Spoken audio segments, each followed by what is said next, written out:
چې کله الفاظ د ژبې نه وځي نو هغه شاعري جوړه شي، او کله دغه الفاظ د زړه د زخمونو نه وځي نو هغه مرهم جوړ شي، او داسې مرهم چې د ټول قوم دپاره جوړ شوی و. بس همدغه یو فرق و مطیع الله تراب د اشعارو کې چې د افغانستان هر خاندان خپل مړی اوچت کړی و، خپلې دروازې نه یو شهید اوچت کړی و، جنازه یې ولله کړې وه، هلته د مطیع الله تراب دغه کلام صرف شاعري نه وه پاتې شوې، دا یو آینه وه چې هر افغاني پکې خپله مخ لیدو. د مطیع الله په اشعارو کې نه څه سینګار او نه پکې څه خیالي خوبونه ول، بس هغه رښتیني وه پکې چې د افغان په ځمکه باندې څه شوي ول. غریبي، ماتم، بېلېدل او ناانصافي. یو مور چې خپل بچی په باروتو کې مړ اوچت کړي، هغه مور د مطیع الله تراب شعر اورېدو او جړېده. دغه مور ته داسې لګېدله چې دغه شعر یې زما د بچي دپاره ویلی دی. یو یتیم بچی د شپې وږی اوده کېږي، چې د مطیع الله تراب الفاظ اوري، هغه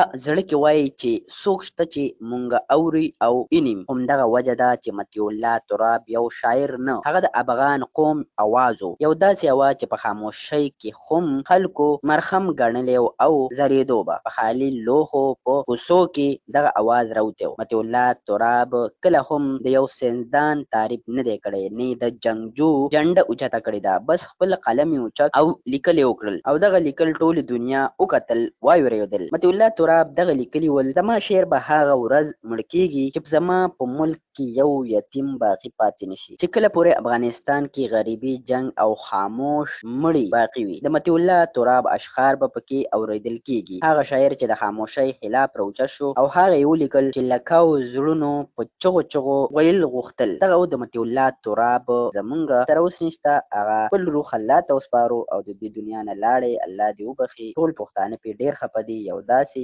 نرم زړه والا، غټ زړه والا انسان زمونږ نه جدا شو، داسې شاعر به بل پیدا نشي. الله دې کورنۍ ته زړه صبر وکړي او الله دې مطیع الله تراب له جنتونه ورکړي.